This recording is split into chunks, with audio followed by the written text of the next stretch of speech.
এ পর্বে আমরা শিখব কিভাবে মাউসের অল্টারনেটিভ কাজগুলো কিবোর্ডে করা যায়। অর্থাৎ কোনো কারণে এরকম অনেক সময় প্রয়োজন হতে পারে যে আমাদের মাউস দিয়ে আমরা যে সকল কাজগুলো করি, অর্থাৎ বিভিন্ন ফোল্ডার এভাবে খুলি বা কোনো কমান্ড প্রয়োগ করি, বা এখান থেকে কোনো আইকন এক পাশ থেকে এভাবে আরেক পাশ মাউস দিয়ে ক্লিক করে ডাবল ক্লিক করে ধরে নিয়ে এভাবে ক্লিক করে ধরে এক পাশ থেকে এরকম আইকন নিয়ে যাই, বা কোনো আইকন এভাবে আমরা ডাবল ক্লিক করে খুলি। তো এই সকল কাজগুলো কিন্তু আমরা কিবোর্ড দিয়েও করতে পারি। তো এ পর্বে আমরা দেখব কিভাবে মাউসের অল্টারনেটিভ কিবোর্ড দিয়ে শুধুমাত্র কাজ করা যায়। এই জন্য যা করতে হবে তাহলে স্টার মেনুতে ক্লিক, সেটিংস এবং কন্ট্রোল প্যানেল। এখানে কন্ট্রোল প্যানেলের সমস্ত আইকনগুলো আমরা দেখতে পাবো। এখান থেকে আমরা যদি আমাদের যে অ্যাক্সেসিবিলিটি অপশনে ক্লিক করি, অ্যাক্সেসিবিলিটি অপশনে ক্লিক করার পরে আমাদের এই অ্যাক্সেসিবিলিটি অপশন এখানে চলে আসবে এবং এখানে যে ট্যাবগুলো রয়েছে এই ট্যাবগুলো থেকে আমরা মাউস ট্যাবটি ক্লিক করার মাধ্যমে সিলেক্ট করব এবং এখানে ইউজ মাউস কির বাম পাশে যে খালি ঘরটি রয়েছে, অর্থাৎ এখানে যদি আমরা ক্লিক করার মাধ্যমে চেক মার্কস বক্সে টিক চিহ্নটি বসিয়ে দিই তাহলে আমাদের ইউজ মাউস কি অ্যাক্টিভ হবে। এবার আমরা অ্যাপ্লাই এবং ওকে দিয়ে বের হয়ে আসব। তো অ্যাপ্লাই এবং ওকে দিয়ে বের হয়ে আসার পরে এখানে কিন্তু আমরা এখন দেখছি যে একটি মাউসের যে প্রতিকৃতি, একটি মাউসের যে পিকচার, একটি মাউসের যে আইকন, সেটি কিন্তু অলরেডি আমাদের টাস্ক বারের নিচের এই অংশে অলরেডি চলে এসেছে এবং সেখানে এর যে বাম পাশের বাটনটি সেটি সিলেক্ট অবস্থায় রয়েছে, অর্থাৎ আমাদের মাউস দিয়ে আমরা এখন কাজ করতে পারবো। তো এবার এই মাউসের আরও কিছু সেটিং করে নিতে হবে, অর্থাৎ এখানে যে মাউসের আইকনটি চলে এসেছে এই আইকনের উপর মাউস পয়েন্টার রেখে আমরা যদি ডাবল ক্লিক করি, তো ডাবল ক্লিক করার পরে আমরা সেই যে একটু আগে চেক মার্কস বক্সে টিক চিহ্নটি বসিয়ে দিয়েছিলাম, এবার আমরা এখানে সেটিংসে ক্লিক করব এবং এখান থেকে এই স্লাইডার দুটো হাই এবং ফাস্ট যথাক্রমে দিয়ে ওকে দিয়ে এবং অ্যাপ্লাই এবং ওকে দিয়ে বের হয়ে আসব। এবার আমরা কিভাবে কাজ করব সেটি দেখব। যেহেতু আমরা আমাদের কিবোর্ডকে অ্যাক্টিভ করলাম মাউসের অল্টারনেটিভ কাজ করার জন্য, এবার আমাদের কিবোর্ডের সর্ব ডান দিকে অর্থাৎ নাম লক, ক্যাপস লক এবং স্ক্রল লক যে রয়েছে, এই নাম লক, ক্যাপস লক এবং স্ক্রল লকের নিচে যে সকল বাটনগুলো রয়েছে আমাদের কিবোর্ডে, এখানে আমাদের যে 2 নাম্বারটি রয়েছে, 4, 2, 4, 8, 6 এই নাম্বারগুলোর এই 4টি নাম্বারের 8 যে নাম্বারটিতে আছে সেটি উপরের দিকে অ্যারো কি, অর্থাৎ অ্যারো কিটি উপরের দিকে মিন করে, এবং 2 যে নাম্বারটি রয়েছে এই 2 নাম্বারের উপরে নিচের দিকের একটি অ্যারো কি রয়েছে, এবং 4 যে নাম্বারটি রয়েছে এই 4-এর উপর বাম দিকে একটি অ্যারো কি রয়েছে, এবং 6 নাম্বারের উপর যে একটি অ্যারো কি রয়েছে সেটি ডান দিকে মিন করে। অর্থাৎ আমাদের এই মাউস পয়েন্টারকে আমরা যদি কোনো দিকে নিতে চাই তাহলে আমরা এই অ্যারো কিগুলো দিয়ে নিতে পারি।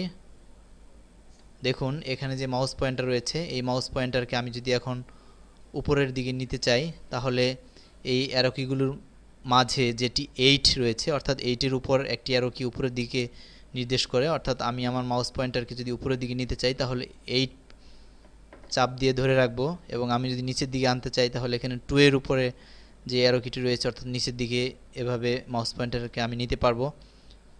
একইভাবে যথাক্রমে যদি আমি বাম দিকে নিতে চাই তাহলে 4-এর উপরে যে অ্যারো কিটি রয়েছে অর্থাৎ এটি দ্বারা বাম দিকে যাওয়ার জন্য নির্দেশ করে, এই জন্য আমি এভাবে এই 4টি যদি চেপে ধরে রাখি তাহলে অ্যারো কিটি বাম দিকে যাবে। একইভাবে আমি যদি অ্যারো কিটি ডান দিকে নিতে চাই তাহলে 6 যে নাম্বারের অ্যারো কিটি রয়েছে সেটি আমরা এভাবে চাপ দিয়ে ধরে রাখার কারণে কিন্তু আমাদের মাউস পয়েন্টারটি ডান দিকে চলে এসেছে। তো এভাবে বিভিন্ন দিকে ডানে বামে উপরে নিচে মুভ করার জন্য আমরা আমাদের এই 4টি অ্যারো কি যে 4টি নাম্বার সেটি আমরা ব্যবহার করতে পারি। এছাড়া কখনো যদি এরকম প্রয়োজন হয় যে আমাদের এই শুধু এখন মাউস দিয়ে আমরা কিভাবে মাই কম্পিউটারে যেতে পারি, তাহলে যা করতে হবে, যেহেতু অ্যারো কিটি আমাদের মাই কম্পিউটার বাম দিকে রয়েছে, সুতরাং অ্যারো কিটি আমরা যে ফোরের উপরে যে অ্যারো কিটি রয়েছে মাউস পয়েন্টারকে বাম দিকে আনার জন্য আমরা 4 এখানে চাপ দিয়ে ধরে রাখছি। এবার আমরা দেখতে পাচ্ছি যে মাই কম্পিউটারের নিচে অলরেডি মাউস পয়েন্টারটি চলে এসেছে। এবার আমরা মাই কম্পিউটারের উপরে নিয়ে যাব, সেই জন্য 8 যে নাম্বারটি রয়েছে এবং সেটির যে অ্যারো কি রয়েছে এটি প্রেস করব। এখানে আমরা দেখতে পাচ্ছি অলরেডি আমাদের এই মাই কম্পিউটারটির উপর মাউস পয়েন্টার চলে এসেছে। এবার যদি আমরা এই মাই কম্পিউটারকে খুলতে চাই তাহলে যা করতে হবে তা হলো এই 4 2 6 8 এই চারটি অ্যারো কি এর মাঝে যে 5 অ্যারো কিটি রয়েছে 5, এই 5-এ আমরা দুইবার প্রেস করব। তো দেখুন এই শুধুমাত্র 5 যে অ্যারো কিটি রয়েছে অর্থাৎ 4 8 6 2 এই চারটি অ্যারো কির মাঝে যে আমাদের কিবোর্ডের যে 5 অ্যারো কিটি রয়েছে এটি দুইবার প্রেস করার কারণে কিন্তু আমাদের এই মাই কম্পিউটার আমরা খুলতে পেরেছি। এবার আমাদের সামনে যে উইন্ডোটি চলে এসেছে এটি যদি আমরা ক্লোজ করে দিতে চাই তাহলে আমাদের মাউস পয়েন্টারটি আমরা অবশ্যই ডান দিকে নিয়ে আসব। এই জন্য 6-এর উপরে যে ডান দিকে নির্দেশ করে যেই কিটি সেটি আমরা এভাবে এখান থেকে নিয়ে আসতে পেরেছি। এবার 8 এবং এই অ্যারো কিটি উপরের দিকে অ্যারো কিটি দিয়ে আমরা এবার কিছুটা ডান দিকে নিয়ে যাচ্ছি।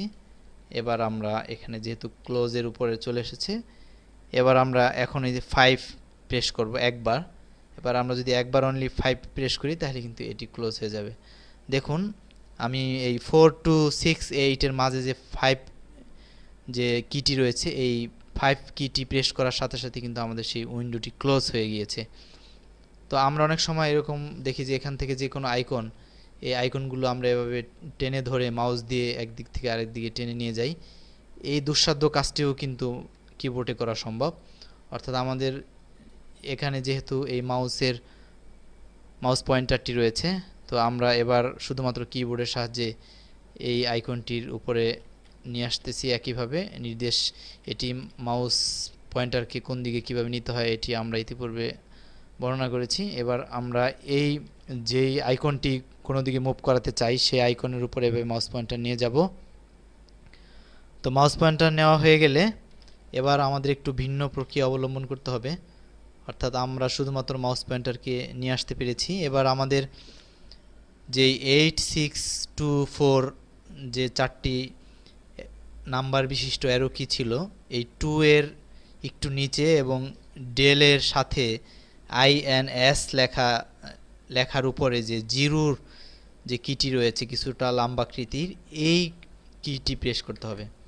অর্থাৎ আমরা মাউস দিয়ে যেভাবে একটি আইকনকে নর্মাল একটি সিঙ্গেল ক্লিকের মাধ্যমে সিলেক্ট করি, আমরা এই 2 এর নিচে INS লেখা জিরোর বিশিষ্ট যে কিটি রয়েছে এটি নর্মালি সিঙ্গেল একটি প্রেস করার মাধ্যমে আমরা এই আইকনটি সিলেক্ট করতে পেরেছি।